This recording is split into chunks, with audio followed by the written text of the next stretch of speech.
Hey guys, we got a geargia deck profile today, so let's get straight into it. Play 3 geargia armor. Armor is your searcher slash staller. It's got 1900 defense. When it's flipped face up, you get a search, and once per turn you can flip it face down again, so it keeps searching.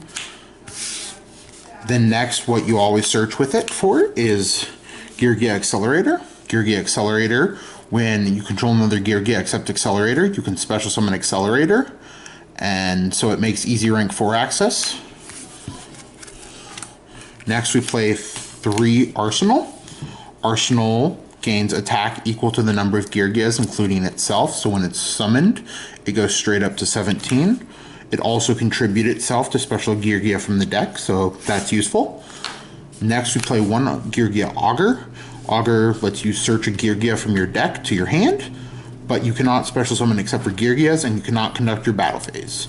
So it's probably coming out, but I've been playtesting it at 1, and I'm really not a fan, so we'll see what I put in there.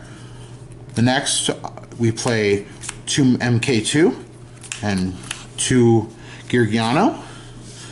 Geargiano and MK2, I'm not sure on their ratios. 2-2 is working fine, but I want to try 3-1 and 3-1 of the other, so I'll be playtesting that and we'll get back to you on those. Next we play 3 Murmello for your trap tricks engine. The Murmello search a trap hole, and you can also, when it's special summoned, you can pop a spoiler trap card, so that helps late game. Next we play hands. We play 2 fire, 2 ice. I'm thinking about upping ice hand because pendulums are a problem, and ice hand can deal with them, as well as when it's destroyed it can really deal with them. So we're playing 2 and 2 of those. Then we're playing 1 Thunder King. The Thunder King is, you'll see me run it in almost everything for the stall engine, and it's arguably one of the best rank 4s in the game. It's just, I like it a lot in almost any deck I play. So you'll see a lot of this card. Next we play 2 Pot of Duality for consistency, and it's really good turn 1 if you open a Murmello or you set an armor or a hand. It just lets you search off faster turn 1, so you can set up faster. 2 MST for obvious reasons, destroy spell and trap cards. Next we play 1 Book of Moon and 1 Chalice. Why the Chalice? I'll explain. I find that Chalice really picks up the game if you're kind of behind. You can up your monster's attack. For example, my opponent had a 3k monster on board, and I had a monster with 2900, and I chaliced, and I was able to get over it. Also, it can negate the effects. You can use it on your opponent's monster to stop effects. So if they summon a weaker monster, and it won't matter if they get the 400 attack boost, it'll stop their effect. And then Book of Moon's just Book of Moon. Next, we play our traps. Yes, I only play 6 spells. I know that's kind of weird, but play 2 Geargiano, special the Geargia gears, so that you, or sorry, not Geargiano. You play 2 Geargia gear to special the Geargiano, and they become level 4, so you can overlay with them for force. Next we play 2 Time Space. Time Space does not target, so it gets rid of a lot of Cosmo problems and Magispectors and stuff like that. Next we play 1 Bottomless. Bottomless is pretty standard, but it gets rid of problems, and Time Space and Bottomless both don't target. Next we play 1 Nightmare Trap Hole, and I'm not a fan of this, and I'm going to take it out for just a normal trap hole, as well as this trap hole.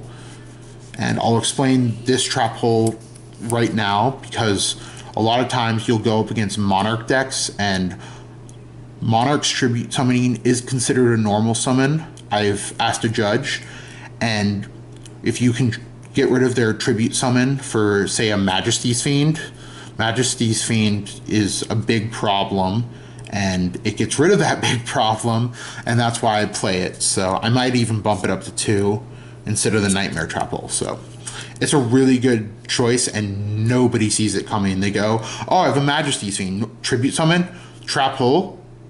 Oh, you thought you won? Nope, Trap Hole. Next we play 2 Storming. Stormy Mirror Force gets rid of a lot of cards that cannot be returned to hand they returns them to hand, so it gets rid of a lot of cards that can't be destroyed or can't be targeted, because it does not target and it does not destroy, so it can get rid of a lot of problems. So it's a really good card to have. Next we play to Call the Haunted. Call the Haunted for hands, geargia, armor, and Trap Trix Murmello. Like I said, Murmello destroys the spell or trap card when it's special summoned, so I like to call Murmello late game to get rid of troublesome traps. It's fun to say, troublesome traps. Then I play 1 Compulse and 1 Solemn Warning.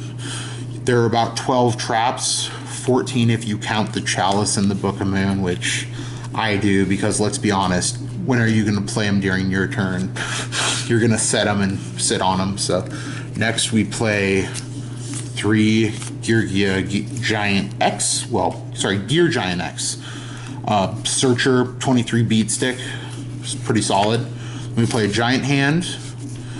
And I really like Giant Hand. I've been using it a lot. And shout out to Amanda, one of my friends. She actually purchased the card for me and just gave it to me, and I had no clue. She just overheard me saying I wanted one, and she went up to the locals, bought it, and gave it to me. So she gets a shout out on my channel. Thank you, Amanda. Next we have a Dark Rebellion Exceed Dragon. This just gets rid of a lot of big monsters. Then we have an Arc and a Castell. Pretty self-explanatory, gets rid of problems on the field that are not usually dealt with by attacking. Cowboy for game, obviously. Actually, I've started really becoming a fan of its attack mode effect, so don't forget about that. That's still a really good play. Next we have a Diamond Crab King. This gets the attack to get over stuff. You know, goes up to 3k, and then it switches into a 3k wall at the end turn if it attacked. Also, we play a Dweller for graveyard effects. Graveyard effects are a huge problem for any deck I play. I seem to always play the decks that the graveyard just hates me. Then I play Geargia Samurai. I use this card to go for game all the time. I figure a 1900 attack that can attack twice, since I can't make blade armor in this deck, Samurai does its job perfectly in that case. And finally, a Rhapsody and Berserk, because I don't have a full extra deck or a side deck at this current moment, but I can update you when I get that. So I will talk to you later. You guys have a fantastic day, and thanks for watching.